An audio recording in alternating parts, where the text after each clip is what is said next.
Did you know that 85% of the prison population is made up of people who grew up without a father? This means that you are 60% more likely to end up incarcerated if you grew up without a supportive dad. Now, be it that the father was completely absent, or be it that he was abusive, or even just neglectful. Did you know that you're more than 2 times more likely to vote liberal if you were raised without a father or without a good father?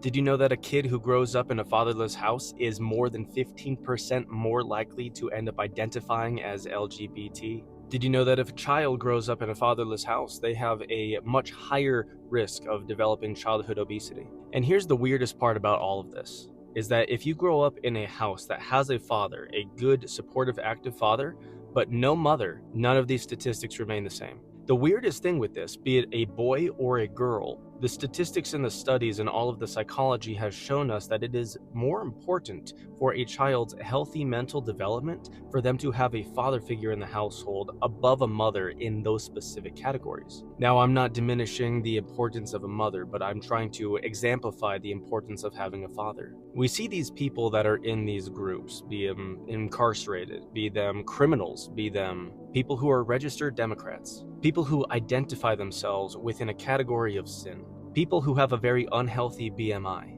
body mass index. One of the most common factors in all of these people is that they grew up with either a bad or an absent father. This is quite literally one of the most extreme studies that we could look at for daddy issues being a legitimate thing both in men and in women. See, the raising of a child is so crucially important, which is why the Bible tells us that if you raise up a child in the way he should go, then he will not turn from it. It says that the parent who does not discipline their child hates their child. And we see that the primary disciplinarian in all of the families that we see that have two parents in them is going to be the father. And whenever there is no father, there is going to be an absence to actual discipline. But whenever there's no mother in the picture, there is still a remaining amount of discipline that is enough to actually help this child develop properly. I've recently seen trends of parents who say like, oh no, we don't say no to our kid because that's going to diminish their self-esteem. It's actually quite literally the opposite.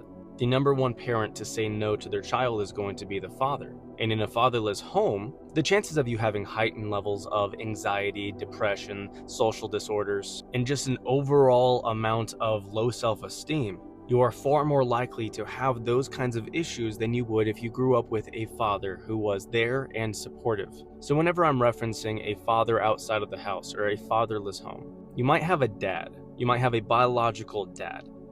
But he's not being a father to you if he's neglecting you, if he's raising you in a negative way, or if he's absent. And while having a dad in the house, even if he's a neglectful and bad father, just having him there reduces the chances of a lot of these things coming into play. So someone who is fatherless, completely fatherless, the dad is completely absent, has abandoned the family, that kid is going to do worse off compared to even if the dad was in the family, was actually present in the life of the kid, but was extraordinarily neglectful and even in some cases abusive.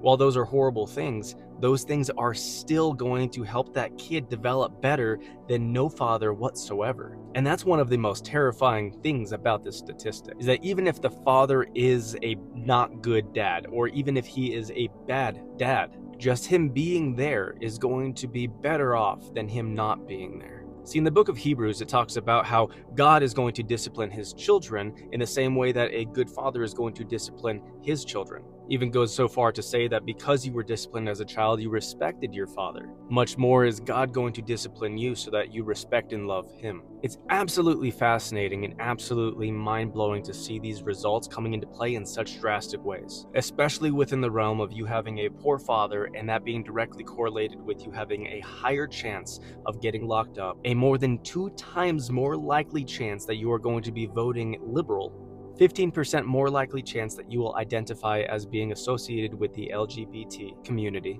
and even going down to your actual physical health, that is going to reduce drastically if you grew up without a father. So all of this to say, if you are a dad, make sure you're around for your kid and make sure that you're actually parenting that kid, being a good father, being a disciplinarian, and raising that kid in the proper way so that whenever they grow up, they're going to be good, they're going to be better. And the very last statistic I want to present to you is that a child who is raised without a father is between 25 and 30% more likely to abandon all religions and all views of God.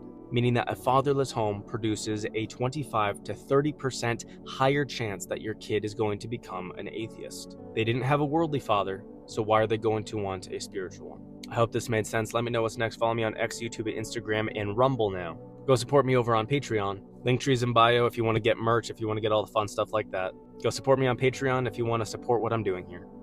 Thank you guys. God bless.